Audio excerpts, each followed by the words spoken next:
छान असा निसर्ग फुललेला आहे. त्याच्यामध्येच मायडी बाळा आणि कोमल योगाची प्रॅक्टिस करायली. मायडीच्या खांद्यावर मोगली बसलेला आहे, पण मायडी सारखी पडायली. साईडला बघितलं तर असं थंड वातावरणामध्ये असा निसर्ग फुलून गेलेला आहे. पलीकडे बघितलं तर झाडी म्हणून सूर्य बाहेर निघायला लागला आहे. इकडं ह्यांची धावपळ लागली की योगा कसा उभा टाकता येईल, पण ते काय मेळ लागा नाही गेला. आम्ही लांबूनच बघायला लागलो, सगळे कुत्रे बित्रे आम्ही बसून, की हे काय करायलेत काय नाही.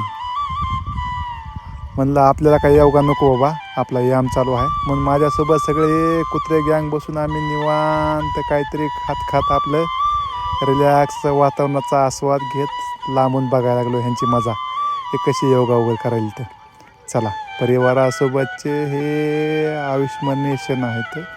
जसे लेकरं मोठे होतील तसा दुरावा होते. त्यामुळं आहेत लेकरं लहान तोपर्यंत आपल्या निसर्गामध्ये सगळ्यासोबत राहायचं, आपला मस्त आयुष्यातला आनंद घ्यायचा.